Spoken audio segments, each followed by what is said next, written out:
திருவள்ளுவரின் வழியில் வாழ்ந்து வாழ்வின் உன்னத நிலையினை அடைய திருக்குறளோடு நாம் என்னும் இந்த நிகழ்விலே இணைந்திருக்கின்ற உங்கள் அனைவருக்கும் முதற்கண் வணக்கம்.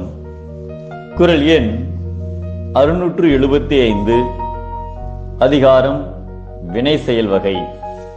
புகழ்பெற்ற அமெரிக்க தொழிலதிபர் ஹென்றி ஃபோர்டு அவர்கள் தனது சிறு வயதிலேயே கார் தயாரிப்பில் மிகுந்த ஈடுபாடு கொண்டிருந்தார். உலகிலேயே பெரிய தொழிற்சாலையை உருவாக்கி பல பேருக்கு வேலை வாய்ப்பை அளித்து மகிழ்ச்சிப்படுத்த வேண்டும் என்று கனவு கண்டார். தனது 16வது வயதிலேயே அவர் வேலைக்கு போக வேண்டிய நிலை ஏற்பட்டது.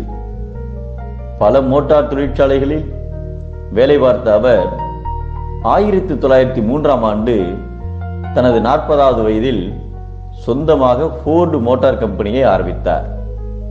அப்போது அமெரிக்காவில் மட்டும் 50 கார் தொழிற்சாலைகள் இருந்தன. அச்சமயத்தில் பெரிய பணக்காரர்கள் மட்டுமே கார் வாங்குவார்கள். நடுத்தர வர்க்கத்தினரால் கார் வாங்க இயலவில்லை. ஆகையால் நடுத்தர வர்க்கத்தினரும் வாங்கக்கூடிய விலையில் கார்களை உற்பத்தி செய்ய முடிவு செய்தார்.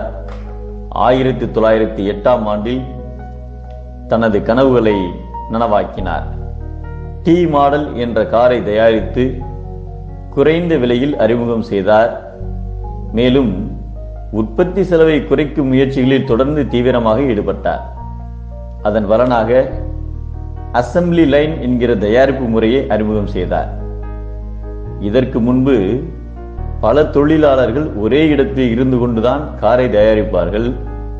ஆனால் அசெம்பிளி லைன் முறையில் காரின் அடித்தள அமைப்பு சட்டம் முதல் தொழிலாளியிடம் வரும்.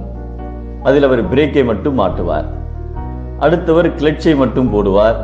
இப்படி ஒவ்வொரு பகுதியும் தனித்தனி தொழிலாளர்கள் மூலம் இணைக்கப்பட்டு கடைசி தொழிலாளியிடம் வரும்போது முழுமையான கார் தயாராகிவிடும்.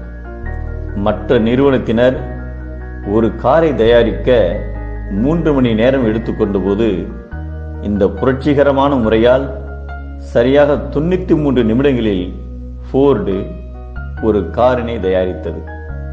50 லட்சம் கார்களுக்கு மேல் விற்பனையாகி சாதனையும் படைத்தது. $126 இருந்த தொழிலாளர்களின் சம்பளத்தை $180 உயர்த்தினார். சனி ஞாயிறு விடுமுறை நாட்களாக்கினார். சமுதாய உணர்வோடு தம் செல்வங்களை தனது தொழிலாளர்களோடு பகிர்ந்து கொண்டார்.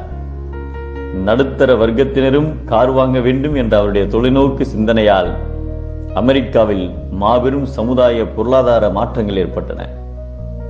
ஒரு செயலை தொடங்கும் போது பொருள், கருவி, காலம், செயல், இடம் ஆகிய 5ஐயும் ஐயமற ஆராய்ந்து செய்தல் வேண்டும் என்பதை பொருள், கருவி, காலம், வினை, இடனோடு 5ம் இருள்தீர எண்ணிச் செயல் என்கிறார் நம் தெய்வப்புலவர் திருவள்ளுவர். ஆராயாமல் செய்தால் தோல்வி, ஆய்ந்து அறிந்து செய்தலே வெற்றி.